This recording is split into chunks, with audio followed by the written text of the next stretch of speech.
I'm joking.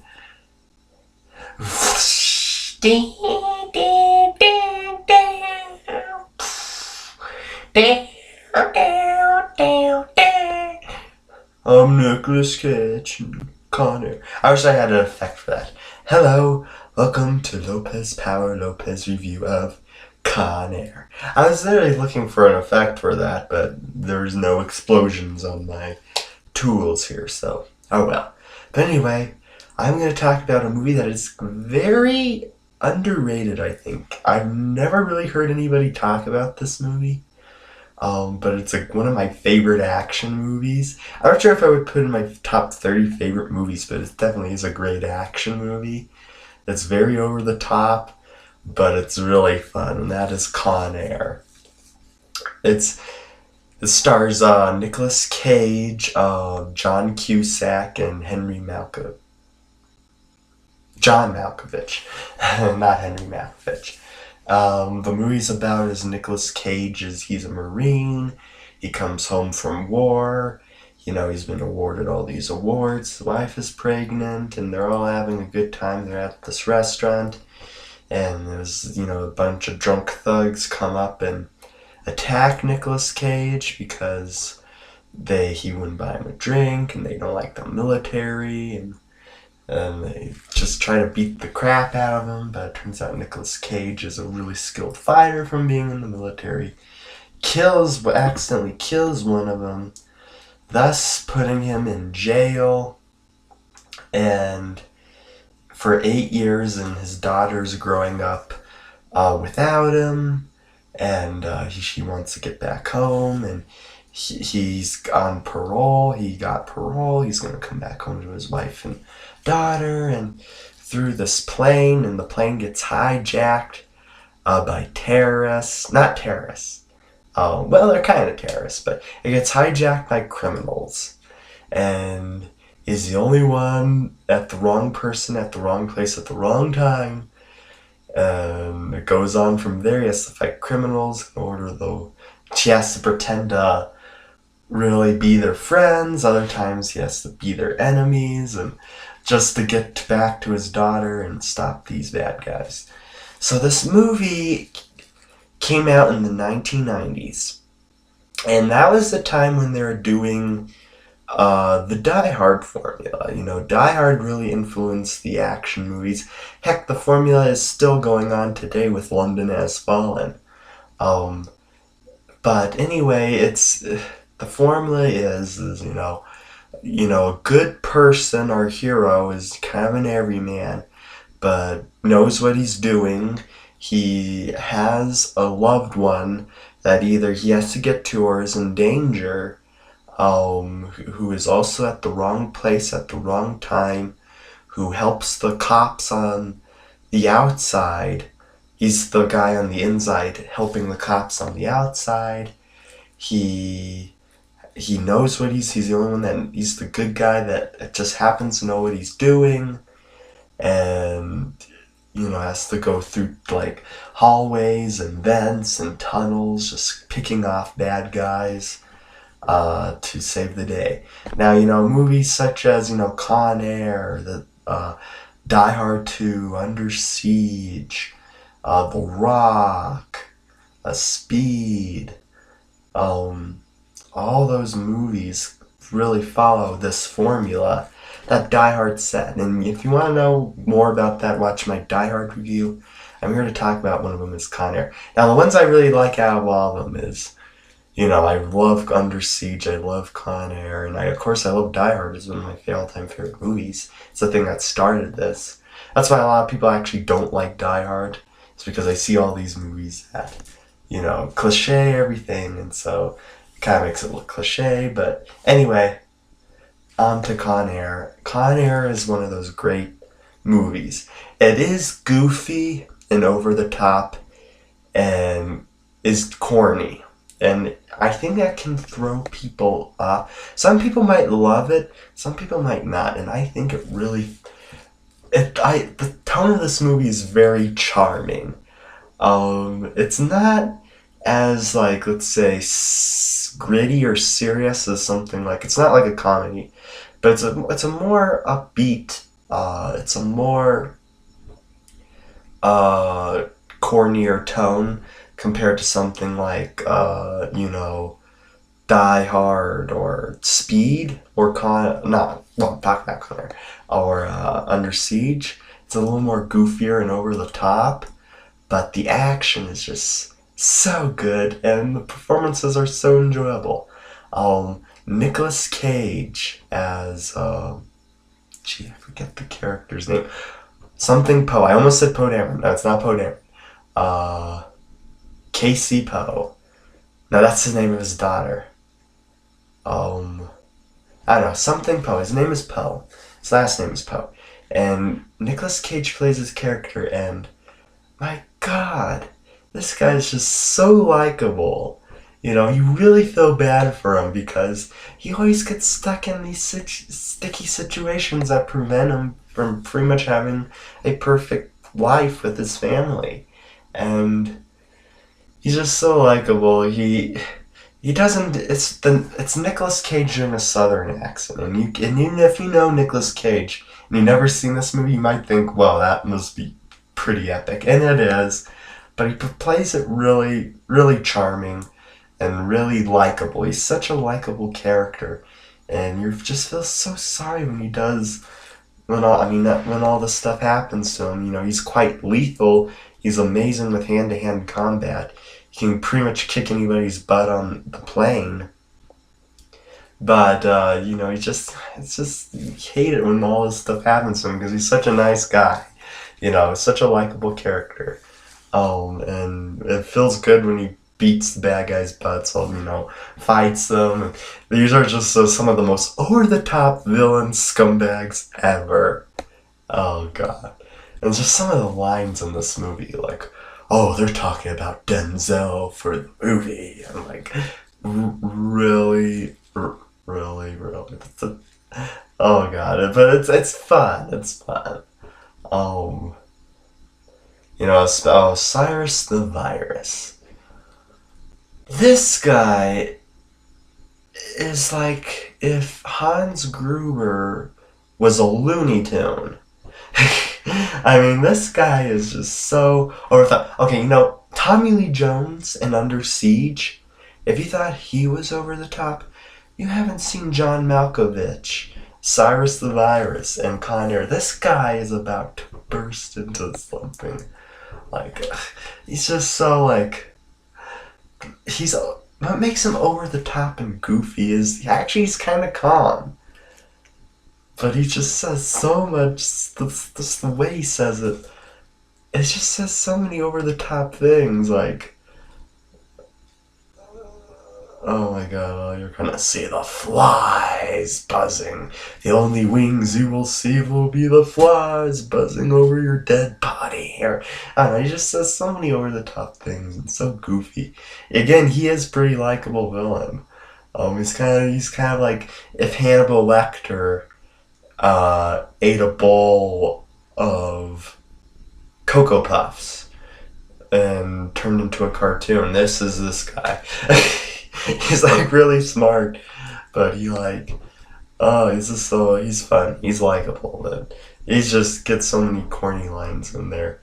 Now, one thing before I go any further, if you like movies that are corny, this is right up your alley. If you don't really care, you like this movie, fine. If you hate corny movies, you might still like it, but there's just a lot of corny lines in this movie. But it fits this overall tone of the movie, And there are a lot of scumbags on this plane, like murderers and, druggies, and a lot of them are pretty chill. They're either really, really quiet or really, really over the top and goofy. Now, some of them are like Looney Tunes, and then some of them are just kind of, just sitting in the background doing their thing. But the one who's kind of steals the show because Steve Buscemi's character, Mr. Green something. Steve Buscemi is typically actually kind of an over-the-top person. We've seen him in movies like Reservoir Dogs or Fargo. Um, but in this movie, he's really chill. He's just, he's kind of the opposite of John Malkovich's character. He's just, he's really chill. He's just kind of a cynic, but you could tell a knowledgeable person. But he's the only bad guy in the movie that kind of becomes good. He becomes good. He gets cured by the innocence of a little girl. Sorry, I'm tipping the camera. Ah! Okay. He gets cured by the innocence of this little girl that he meets while the plane is stopped for the getting refueling. And at the end, he's kind of just being goofy playing blackjack, and he's kind of the one character that gets an arc in this movie. Of course, now let's get to the best part of the movie. Oh wait, John Cusack's character is pretty much the one cop that believes the guy on the inside. That's another cliche that Die Hard had. The other cops are like, oh, this guy is probably nobody. No, this is the guy that's really helping us. He's pretty much I forget his name from Die Hard, the black guy, but he's pretty much that character, John Cusack. Now let's get to the nitty gritty. What makes this movie amazing is the action is phenomenal. Oh my goodness, the action in this movie is amazing. It's just explosions and practical, and cars flying. You might think, oh, you're just the stereotypical guy that likes all this stuff. I'm typically not. Like something like Transformers. And by the way, this is actually was produced by Michael Bay, and it's not a bad movie. Way to go, Michael Bay. And also, The Rock is another great movie, but oh my god, this Transformer, the explosions are all CGI. If you've watched my Terminator 2 review, you'd probably know how much of a nut I am for practical effects. I don't hate CGI. I just think it should be balanced with real stuff, help interact with the tactile environment and not only used sparingly. I think CGI is great, like in Jurassic Park and in Terminator 2. This movie does have a little CGI, but that's not what it's known for. This movie, the action is great because it's like real planes crashing into real buildings and real explosions and car flippings and bullets and over-the-top action and reactions. And if you have testosterone, you'll love this movie. This movie I actually kind of recommend for everybody because my grandma loves this movie. It's just kind of a movie that it really is for everybody. When it first came out, it was kind of meh received, but as time go on, it kind of has become a cult classic. And sorry for the shaking my hand, my knees are getting all numb, but it's kind of a cult classic. But the action is, for the action and performances, it's probably some of the best action of the late 90s. Granted, I don't think it's nowhere near something like Terminator 2 or Die Hard, but it's still amazing action, to say the least. It's, again, practical. The plane, and it's oh my god. By the way, I heard that I was doing research on this movie in 2010. The plane used in this movie was actually, for the most part, real. And the real plane actually crashed and got destroyed. What a shame. It was really good. Used really well. I wish it... Too bad. I mean, that probably would have killed people, but... The way it was in the movie when it crashes in Vegas. Oh, that scene. I don't think people died in that scene, but... Oh, man. Well, the prisoner got his arm ripped off. But other than that... Oh, my God. That scene is just so awesome to watch. They should like re-release this movie in 3D. I'd see it just for this theme. Little plane going through Vegas. It's just seeing stuff get destroyed is so fun. But the thing is, I like it. It's real. It's real. When it's real, it's just so much more entertaining because it's like, it looks more like our reality. When it's in a video game, it's boring. But when it's actual explosions and stuff, it's amazing. That's why Mad Max Fury Road, which I think is a little overrated, but is praised up the kazoo because the action and because it's tactile. This movie is actually very similar to Mad Max Fury Road. So, some might say I'm blasphemy for that, but anyway, it's because the action is just so good. The movie's pretty funny too, like especially from the redneck pilot. Like there's a line in the movie where it's like, "Whoa, you might," because he's like kind of like hacking the plane and knows that there's a transmitter on there, not transmitter, something on there that tells them their location, and he's like, Dave Chappelle's like, "Whoa, you white trash, no, a lot," and he's like, "I know." It's such a great scene. Dave Chappelle is pretty funny in this movie too. He can only make lighting a man on fire funny. This movie does have unintentional comedy, but for the most part, it's very enjoyable movie. It's not like one of the best movies ever, right? But I think it's a very just a very what's the word? A very underrated movie, but it's just so fun. I think it's one of the best action. I wouldn't say it's one of my favorite movies, but I'd definitely say it's in the good top 10 best action movies. I mean, the action, because it's just so much going on and it's real. It's just so awesome. I'm one of the few people that likes Con Air a little better than The Rock, although The Rock is really good. The two Bruckheimer movies of that time period. It's just, just such a good score also. The score in this movie is really good. It's like pow, pow, pow, pow. It's just like electric guitar and like it just totally fits the movie, gets you pumped.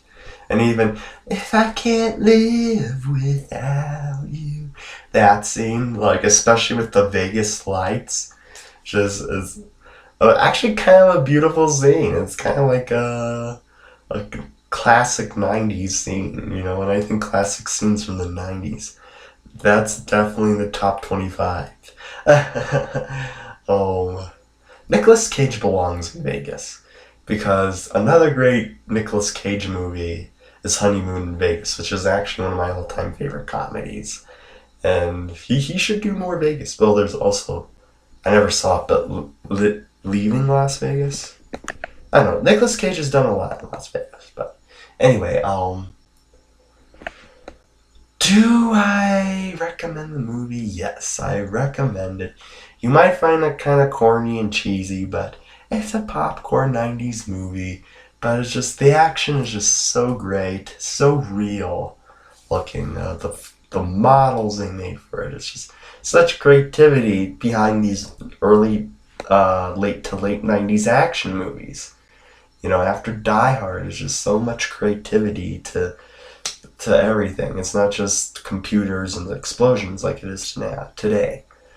Another great movie that kind of had practical, again, watch my review, is the Christopher Nolan Batman trilogy. That's another great movie. But anyway, I just love the tactile use of it. I do recommend it. I give it about, I know I might rate this higher than some movie, but as an action movie, I give it 10 out of 10. As a movie, I give it about an 8 out of 10. As an action movie, I give it an A. As a movie, I give it about a B-. I give it about a 3 out of 4 stars. I really like this movie, and it's got a great cult following. The score is just so good. The music, I Can't Live Without You. Oh yeah, there's a couple things I want to say. The ending that's just such a sweet scene, like I said, when he gets, you know, back to his little girl. Um, Also, the man, there was one thing I really wanted to talk about it.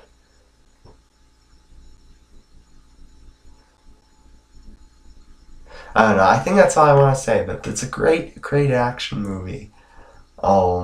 Great. Also, a great hand-to-hand combat. So, from Nicolas Cage, he knows some martial arts.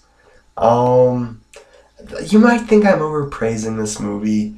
I'm not, but well, I might be. I kind of grew up with this movie, and it's always been one of my favorite action movies. It's just might be kind of my guilty pleasure.